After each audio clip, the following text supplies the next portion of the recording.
ఈ రోజు నుంచి ఆంధ్రప్రదేశ్ అసెంబ్లీ బడ్జెట్ సమావేశాలు ప్రారంభం కాబోతున్నాయి. ప్రస్తుతం మంత్రి సబిత ఉన్నారు మనతో మాట్లాడడానికి. మేడం, ఈరోజు 2 సెషన్స్ తర్వాత ఈరోజు అసెంబ్లీకి వైసీపీ సభ్యులు రాబోతున్నారు. ఏం చెప్తారు మేడం? 2 సభల తర్వాత కదండి, అప్పుడు కూడా వచ్చారు. ఒక రోజు వచ్చి ఫస్ట్ డే వచ్చి సంతకాలు పెట్టిపోయారు. మేము తెలియజేసేది ఒకటే, 11వ తారీఖు 11 గంటలకి 11 మంది కూడా కంటిన్యూగా అసెంబ్లీకి రావాలి. ఎందుకంటే అది ప్రజాప్రతినిధులుగా మా బాధ్యత. మేము తెలియజేస్తున్నాం, గతంలో లాగా కాదు. మీరు ప్రజల్లోకి వెళ్ళి చిల్లర రాజకీయాలు, మతాల మధ్య విభేదాలు పెట్టడం మనం అంతా చూసాం. ప్రజల్ని రెచ్చగొట్టడం చూసాం. మరి ప్రతి విషయానికైనా మేము చర్చించడానికి, మీరు అడిగిన ప్రశ్నకు జవాబు చెప్పడానికి మేము సిద్ధంగా ఉన్నాం.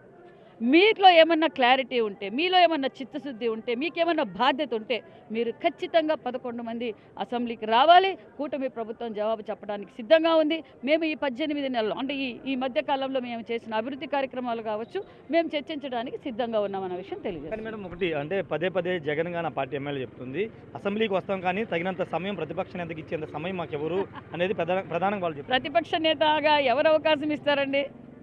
ఎవరు అవకాశం ఇస్తారు? ప్రజలు అవకాశం ఇచ్చింటే ప్రతిపక్ష హోదా ఇస్తాం.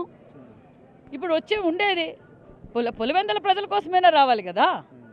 మరి ఈరోజు మరి గాల్లో తిరిగే వాళ్ళంతా ఈరోజు రోడ్లు తిరిగి ఒక అర్ధగంట జర్నీ చేసేదానికి 6 గంటలు ట్రాఫిక్ జామ్ చేయడం ఇవన్నీ మనం చూసాం. రాజకీయాల కోసము మరీ కేర్ ఆఫ్ అడ్రస్, కల్తీ కేర్ ఆఫ్ అడ్రస్ ఎవరో ప్రపంచం అంతా చూశారు. నేను తెలియజేసేది ఒకటే, మేము 11 మందికి ఇవ్వాల్సిన వారు ఏ ప్రశ్న వేసినా మేము జవాబు చెప్పడానికి సిద్ధంగా ఉన్నాం.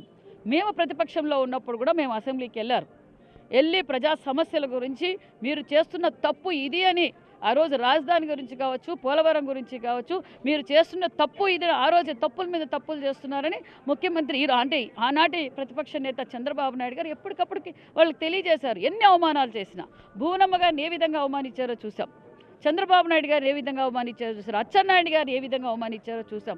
మరి ఎప్పటికప్పటికి మేము ప్రజల కోసం అన్ని అవమానాలు పడ్డాం. ఈరోజు మేము అలా సభ నడపం. సంస్కృతికి, సాంప్రదాయానికి గౌరవంగా సభ నడుపుతాం.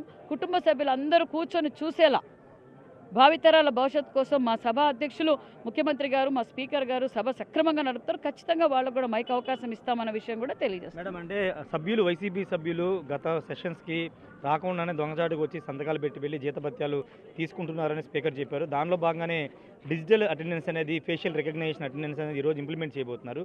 ఏం చెప్తారు మేడం? తప్పకుండా అవసరం కదండి. ఏం ప్రజల సొమ్ముతో ఈరోజు మేము జీతాలు తీసుకుంటున్నాం, మరి మేము అంతకన్నా చేసే పని ఏంటి? అసెంబ్లీకి వచ్చి ప్రజా సమస్యల గురించి చర్చించాలి. స్పీకర్ గారు తీసుకున్న నిర్ణయం చాలా మంచి నిర్ణయం. ఖచ్చితంగా దీన్ని అమలుపరచాలి. Thank you madam. ఖచ్చితంగా డిజిటల్ అటెండెన్స్ అనేది అమలు చేయాలని మంత్రి సవిత చెబుతున్నారు. అసెంబ్లీలో అర్థవంతమైన చర్చ సాగడానికి వైసీపీ సభ్యులు రావాల్సిన అవసరం ఉందని చెప్తున్నారు. ఎక్కడా కూడా గతంలో అంటే అసెంబ్లీ సమావేశాలను కుటుంబ సమేతంగా చూడలేని పరిస్థితి గతంలో ఉన్నాయి. ఇప్పుడు అలాంటి పరిస్థితులు, ప్రజా సమస్యల మీద ప్రధానంగా చర్చిస్తున్నామని మంత్రి సవిత అయితే చెప్తున్నారు. కెమెరా పర్సన్ సురేందర్తో రాజేష్, బిగ్ టీవీ, అమరావతి నుండి. For more videos like this, subscribe Big TV channel.